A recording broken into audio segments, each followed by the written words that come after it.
Hello बच्चों, मैं Bhupendra Kumar BPSC विद्यापीठ में आप सभी का स्वागत करता हूं और मैं पुनः आप सभी के समक्ष बहुत ही महत्वपूर्ण परीक्षोपयोगी सामग्री को लेकर उपस्थित हूं।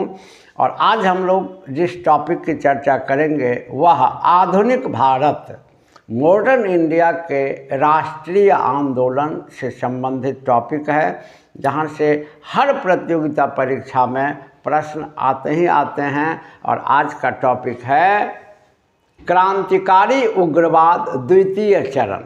क्रांतिकारी उग्रवाद या राष्ट्रीय आंदोलन के दौरान क्रांतिकारी घटनाओं से संबंधित प्रथम चरण के संबंध में मैंने वीडियो जारी कर दिया और उसमें प्रथम चरण की सभी प्रमुख घटनाओं को मैंने पढ़ा दिया, जहां से सभी सवाल आपके बनेंगे, चाहे वो ऑब्जेक्टिव में हो चाहे वो टिप्पणी में हो। इसी तरह आज हम लोग क्रांतिकारी आतंकवाद के या उग्रवाद के द्वितीय चरण की चर्चा करेंगे।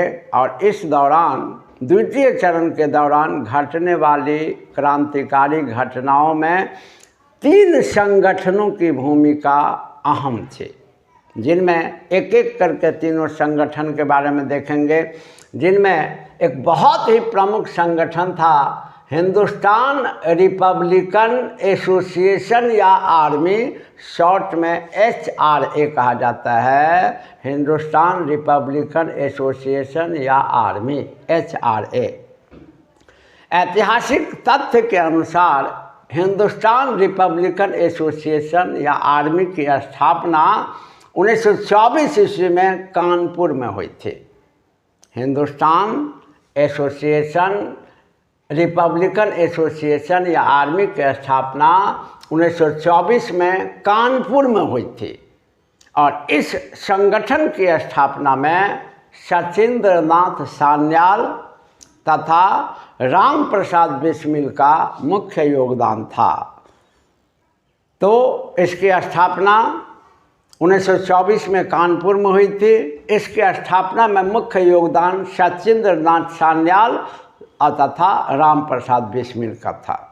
इसके बाद इस संगठन से संबंधित अन्य मुख्य बात कि इसी संगठन के राम प्रसाद बिस्मिल अशफाक उल्ला खां द्वारा लखनऊ के निकट 9 अगस्त 1925 ईस्वी को काकोरी ट्रेन डकैती, ये काफ़ी पूछा जाने वाला प्रश्न है कि काकोरी ट्रेन डकैती में किस क्रांतिकारी का योगदान था या किस संगठन के क्रांतिकारियों द्वारा काकोरी ट्रेन डकैती को अंजाम दिया गया।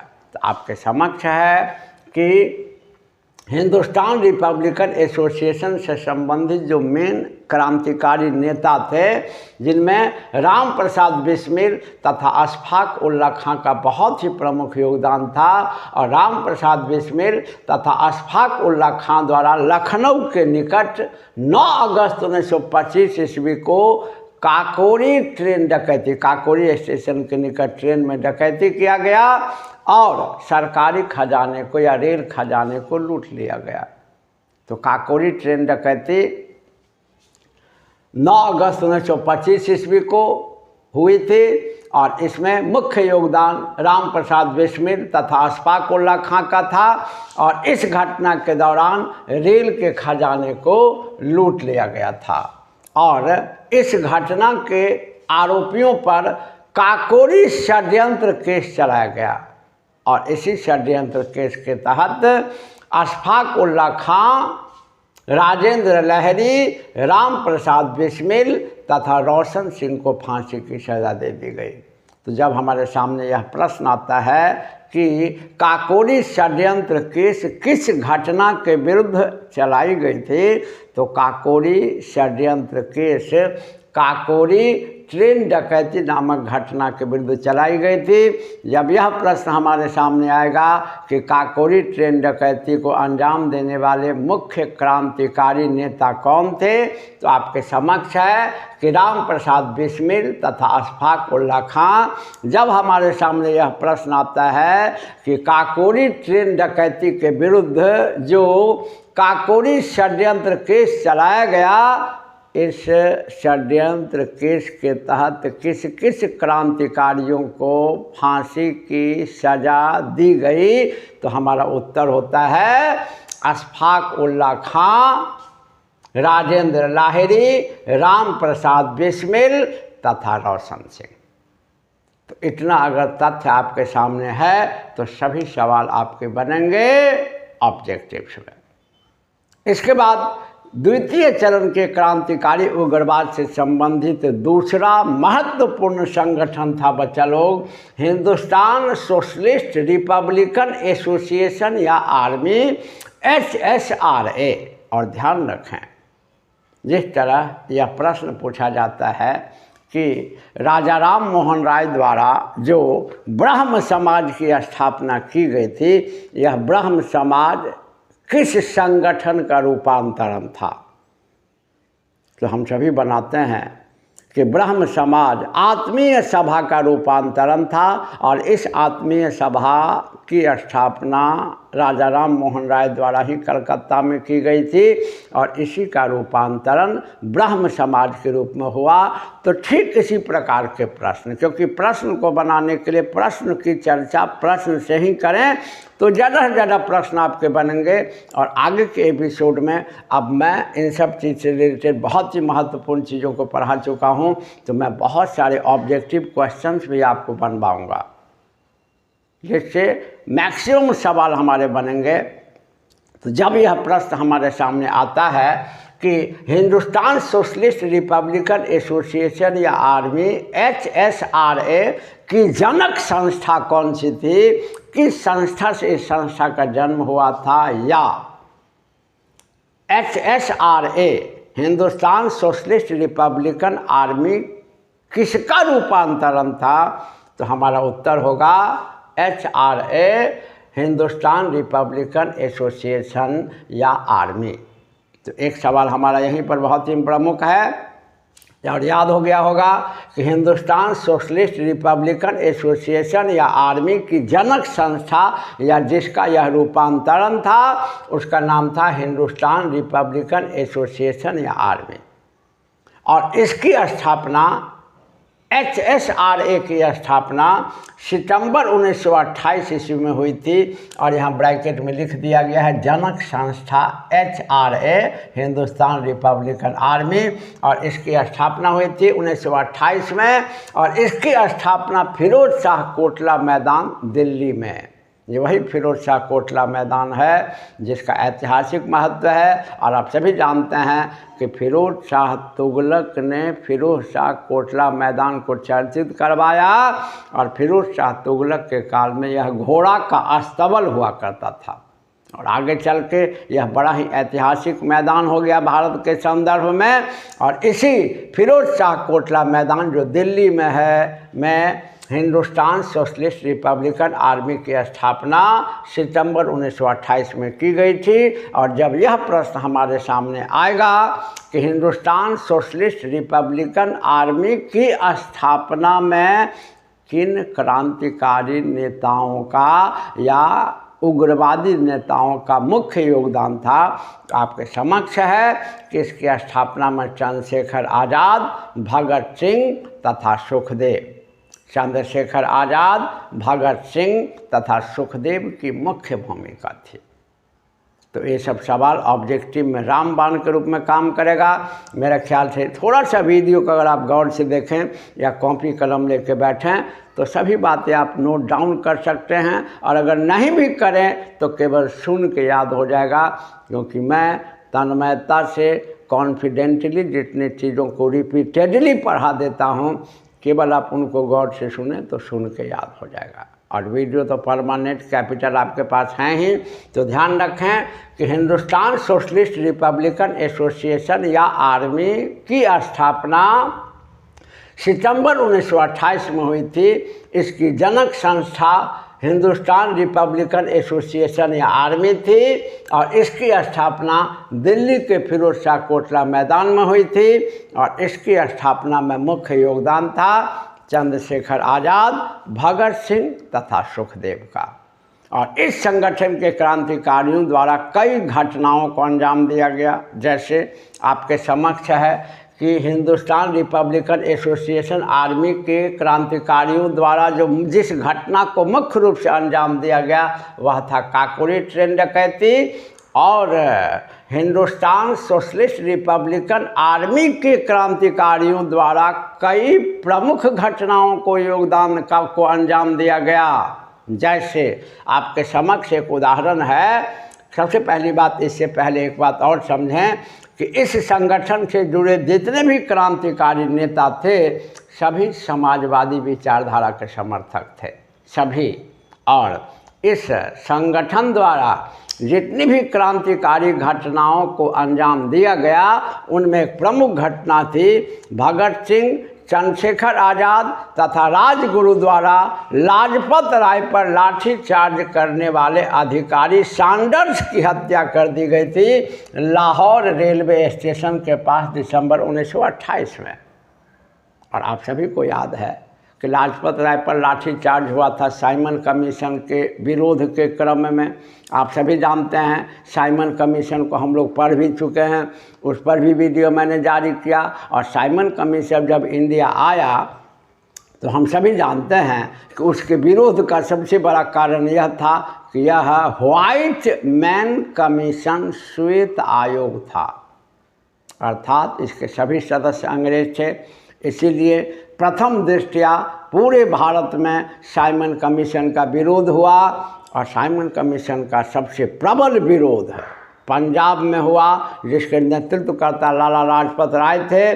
और इसी विरोध प्रदर्शन के दौरान इनके सिर पर लाठी से प्रहार कर दिया गया, जिसके कारण इनकी मौत भी हो गई। और इस लाठी प्रहार करने वाले या लाठी कांड या लाठी चार्ज करने वाला जो संबंधित अधिकारी था सैंडर्स, इसकी हत्या भगत सिंह, चंद्रशेखर आज़ाद, राजगुरु तथा राजगुरु द्वारा आपको दिसंबर 1928 ईस्वी को लाहौर रेलवे स्टेशन के पास कर दिया गया। तो हिंदुस्तान सोशलिस्ट रिपब्लिकन आर्मी के क्रांतिकारियों द्वारा जिन प्रमुख घटनाओं को अंजाम दिया गया उनमें एक प्रमुख घटना थी सैंडर्स की हत्या। और यह लाजपत राय पर लाठी चार्ज का आरोपी था। इसके बाद इस संगठन के क्रांतिकारियों द्वारा जो अन्य घटना को अंजाम दिया गया जो काफ़ी पूछे जाते हैं वो है अप्रैल 1929 को public safety bill and trade dispute bill. Public safety bill and trade dispute bill के अगेंस्ट में भगत सिंह तथा बटुकेश्वर दत्त द्वारा केंद्रीय विधानसभा में बम फेंका गया। असेंबली बम कांड के नाम से जाना जाता है। तो यह क्वेश्चन पूछा जाता है कि आखिर बम जो फेंका गया वो किस कानून के विरोध में। तो आपके समक्ष है कि बम जो फेंका गया वो public safety bill and trade dispute bill. एक एक लाइन को अगर आप गौर से सुनते हैं तो मेरा 100% विश्वास है सभी सवाल आपके बनेंगे। तो भगत सिंह द्वारा और इनके सहयोगी बटुकेश्वर दत्त द्वारा केंद्रीय विधानसभा में जो बम फेंका गया यह अप्रैल 1929 को, और जिस कानून के अगेंस्ट में फेंका गया वह कानून था public safety bill and trade dispute bill. अब प्रश्न पूछे जाते हैं कि विधानसभा में जो बम फेंका गया यह असेंबली बम कांड जो हुआ इसका उद्देश्य क्या था। तो ध्यान रखें कि इसका उद्देश्य किसी की हत्या करना नहीं था। जैसा कि जब इन लोगों ने बटुकेश्वर दत्त और भगत सिंह ने बम फेंका तो एक लीफलेट यानी एक पर्ची भी साथ में फेंका भी असेंबली में, जिसमें लिखा हुआ था कि बाहरी कानों को सुनाने के लिए धमाके की ज़रूरत होती है। ये काफ़ी पूछे जाते हैं। अर्थात इनका उद्देश्य था बाहरी सरकार तक अपनी आवाज़ को पहुंचाना, न कि किसी की हत्या करना। तो असेंबली में जब इन लोगों ने बम फेंका तो बम के साथ एक पर्ची भी फेंका और इस पर्ची में लिखा हुआ था कि बाहरी कानून को सुनाने के लिए धमाके की ज़रूरत होती है। अर्थात इनका उद्देश्य किसी की हत्या करना नहीं था, बल्कि सरकार जो बाहरी हो चुकी थी, जो जनता और क्रांतिकारियों के मांग को सरासर इग्नोर कर रही थी, उन तक अपनी आवाज़ को पहुंचाना इनका उद्देश्य था और इसीलिए इन्होंने असेंबली में बम फेंका। तो हिंदुस्तान सोशलिस्ट रिपब्लिकन एसोसिएशन के क्रांतिकारियों द्वारा जिन क्रांतिकारी घटनाओं को अंजाम दिया गया उनमें सैंडर्स की हत्या और विधानसभा बम कांड था, जिसके मुख्य नेतृत्वकर्ता भगत सिंह और बटुकेश्वर दत्त थे, जिसका उद्देश्य किसी की हत्या करना नहीं था बल्कि बाहरी कानूनों को सुनाना था। इसके बाद देखिए कि लाहौर शहर, अब यही क्वेश्चन आता है कि भगत सिंह और बटुकेश्वर दत्त को फांसी की सज़ा क्यों हुई। तो जब बच्चे पढ़ते हैं तो वो लगा देते हैं असेंबली बम कांड। नहीं, क्योंकि असेंबली बम कांड में किसी की हत्या हुई नहीं थी। एक्चुअली इन पर जो आरोप लगाया गया था, इन पर जो केस चलाया गया, जिस केस के तहत इनको फांसी की सज़ा दे दी गई, वह था आपको लाहौर षड्यंत्र केस, जहां पर इन्होंने हत्या को अंजाम दिया था। और लाहौर षड्यंत्र केस के तहत 23 मार्च 1931 ईस्वी को भगत सिंह, राजगुरु तथा सुखदेव को फांसी की सज़ा दे दी गई, जो काफ़ी पूछे जाते हैं। ध्यान रखेंगे, असेंबली बम कांड के विरोध में भगत सिंह को फांसी की सज़ा नहीं हुई थी। एक्चुअली भगत सिंह को फांसी की सज़ा हुई थी लाहौर हत्याकांड के विरोध में, और इसके लिए लाहौर षड्यंत्र केस चला था। और लाहौर षड्यंत्र केस के तहत 23 मार्च 1931 को भगत सिंह, राजगुरु तथा सुखदेव को फांसी की सज़ा दे दी गई। और इससे कुछ पहले जब चंद्रशेखर आज़ाद को पुलिस ने चारों तरफ से घेर लिया और जब इन्होंने देखा कि अब हम पकड़ में आ जाएंगे, तो याद रखें कि फरवरी 1931 में चंद्रशेखर आज़ाद ने इलाहाबाद के एल्फ्रेड पार्क में खुद को गोली मार लिया। और अब इस पार्क का नाम चंद्रशेखर आज़ाद के नाम पर रख दिया गया है। तो Hindustan socialist Republican association army से संबंधित क्रांतिकारियों द्वारा मुख्यतः 2 घटनाओं को अंजाम दिया गया। हालांकि इन्होंने लॉर्ड इरविन के भी ट्रेन पर बम फेंका था, लेकिन मुख्य रूप से 2 घटनाओं को याद रखें। सबसे पहले ये याद रखें कि हिंदुस्तान रिपब्लिकन एसोसिएशन द्वारा जिस मुख्य घटना को अंजाम दिया गया था वह था काकोरी षड्यंत्र केस, जो अब आपको याद हो जाना चाहिए, काकोरी षड्यंत्र केस। और हिंदुस्तान सोशलिस्ट रिपब्लिकन एसोसिएशन या आर्मी द्वारा जिन मुख्य घटनाओं का अंजाम दिया गया उनमें 2 मुख्य थे। पहला सैंडर्स की हत्या लाहौर रेलवे स्टेशन के पास, और दूसरा केंद्रीय विधानसभा में बम का फेंका जाना। और जिस केस के तहत भगत सिंह को फांसी की सज़ा हुई थी, या भगत सिंह के साथ राजगुरु और सुखदेव को फांसी की सज़ा हुई थी, उस केस का नाम था लाहौर षड्यंत्र केस, जो लाहौर हत्याकांड के विरुद्ध में चलाया गया था। और इसी षड्यंत्र केस के विरुद्ध 23 मार्च 1931 को भगत सिंह, राजगुरु तथा सुखदेव को फांसी की सज़ा दे दी गई। और इससे पहले चंद्रशेखर आज़ाद ने फरवरी 1931 में चारों तरफ से घिर जाने के कारण खुद को गोली मार लिया। और इसके बाद द्वितीय चरण के क्रांतिकारी उग्रवाद से संबंधित तीसरा प्रमुख संगठन है इंडियन रिपब्लिकन आर्मी। आप गौर से देखें तो इन सभी में रिपब्लिकन टर्म कॉमन है, जहां बच्चे कन्फ्यूजन में आ जाते हैं। लेकिन एक तो याद रखने का बढ़िया तरीका है कि द्वितीय चरण के क्रांतिकारी आतंकवाद या उग्रवाद की जो घटना घटी, इस काल में जो 3 मुख्य संगठन थे उन सभी में कॉमन नाम रिपब्लिकन आर्मी या एसोसिएशन जरूर था। और देखिए कि तीसरा संगठन था इंडियन रिपब्लिकन आर्मी। और इंडियन रिपब्लिकन आर्मी की स्थापना बंगाल में सूर्य सेन या मास्टर दा के द्वारा हुआ था। यहाँ भी एक बहुत ही प्रमुख प्रश्न है कि किस क्रांतिकारी को मास्टर दा के नाम से भी जाना जाता है। तो याद रखें कि सूर्य सेन अपने मित्रों के बीच, अपने अनुयायियों के बीच, अपने सहयोगियों के बीच मास्टर दा के नाम से जाने जाते थे।